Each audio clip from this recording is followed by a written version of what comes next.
My first year of high school, which at that point was 10th grade at in our town, it was also the first year of desegregation. I grew up in Durham, North Carolina. And needless to say, we were in chaos for a whole host of reasons. And it did not help that at that point in time in my life, I was a bit of a smart mouth. And I had opinions. I had opinions on things I didn't even know what people were talking about, but I still had an opinion about it. And my 10th grade English teacher, Mrs. Miller, was more of a smart mouth than I was. She was white, she was from the rural community in North Carolina, but she was quicker than I was. And I mouthed off about something in English class, and she looked at me and she said, "One day I'm going to be able to say I taught you." And I looked at her and said, "I don't see that." You know, if I'd had on long earrings, they would have been swinging. And she looked at me and she said, "You're not supposed to. Because if you do, it will spoil your approach." That caught me up short. She was that one person in all of the chaos that held the black students and the white students to the same standard of excellence. She was our bridge into education. And often when I'm sitting talking with students, be they students in the master's program or students in the doctoral program at Vanderbilt, I look at them with that, one day. And that's what I'm supposed to let them know. They can do it. And that kind of bridge she built for me to believe in my future, I try to give to my students as well. Wow, it's incredible. Shane, I think back to my 9th grade year in high school. I had just become good enough to play basketball at a somewhat high level. I still didn't actually believe I was good enough. But I had an opportunity to play on that high school team, and there was a coach that came to one of the games where I was playing, and he was actually there to see somebody else play. But one of the janitors in my school had told him that you need to keep an eye on Shan Foster. That coach came and we won the game and I played well, and the coach came over to my parents after the game and said, "I want your son to come play with me on an AAU team. We travel around the country and you're able to get exposure for college coaches." And my mom said, he can play under 2 conditions. 1, you come pick him up. 2, you drop him off. Otherwise, he can't play. Growing up in New Orleans, Louisiana, my mother spent a lot of time as a single parent, and she worked 2 jobs and went to school and helped to raise myself and a brother and a sister. And had it not been for that coach who made the decision that he would invest in me in that way, I would have never made it to Vanderbilt University. I would never be in Nashville, Tennessee. I didn't know that Vanderbilt University exists.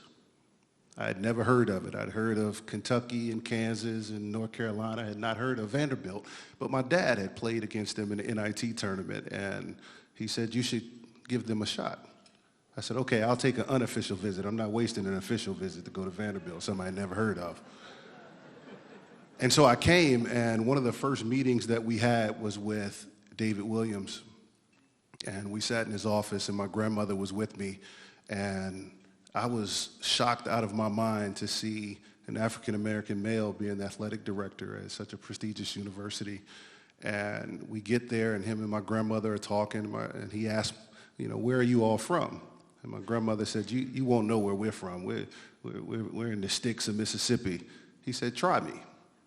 And so she talked about Blue Springs, Mississippi, and David Williams said, "Have you heard of Kokomo?"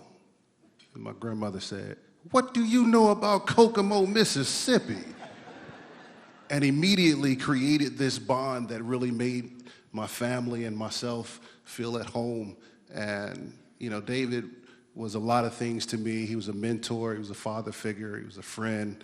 But that day, David said something to me that I'll never forget. He said, "I can't promise you that you will be an All-American, win championships, or be a great NBA player one day, but I can promise you that if you come to Vanderbilt University, that you'll make a difference,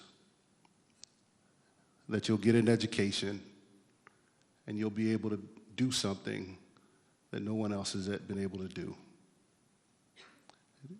And he said, "Not only can you accomplish that, but I'm going to be right here every step of the way."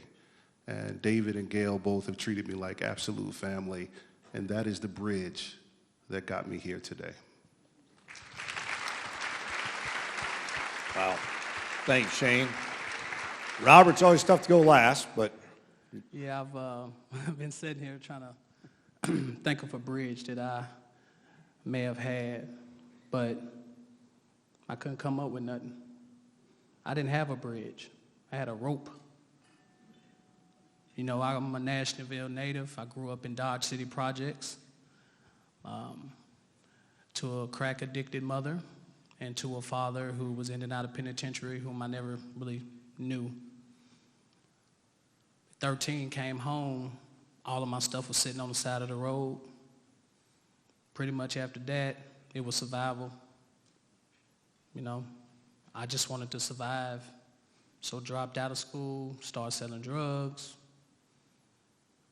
chose a street life, joined the gang.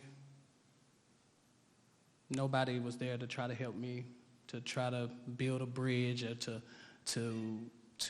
help me realize what I was doing was wrong. And so basically, I tried to figure out life for myself, which landed me in a lot of trouble, and I ended up in federal prison. But I say all that to say, I didn't have a bridge then, but I'm trying now to be the bridge.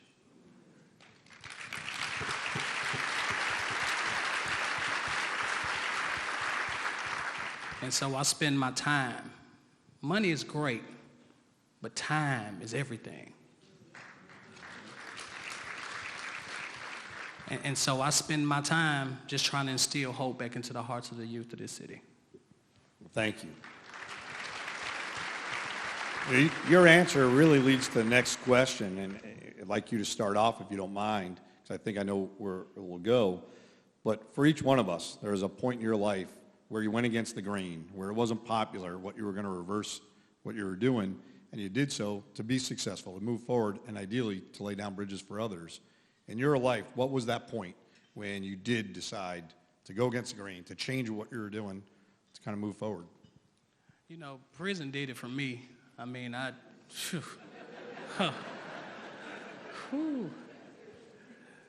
talk about post-traumatic stress. Wow. I still have permanent back problems from that 3-inch mat that we had to sleep on. So that alone kind of, gave me that nudge I need to want to change, along with my kids. And my dad died in prison when I was 16 years old. And so,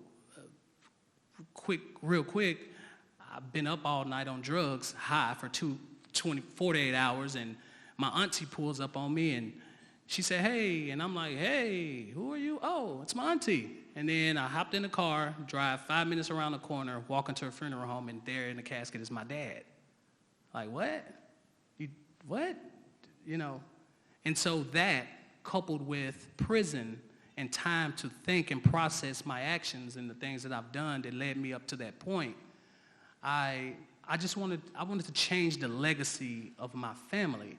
And it became more about others and less about me. And that's what made me want to change, because I wanted my kids and my nieces and nephews to grow up and see success instead of a poverty-stricken background from where I come from. Thank you.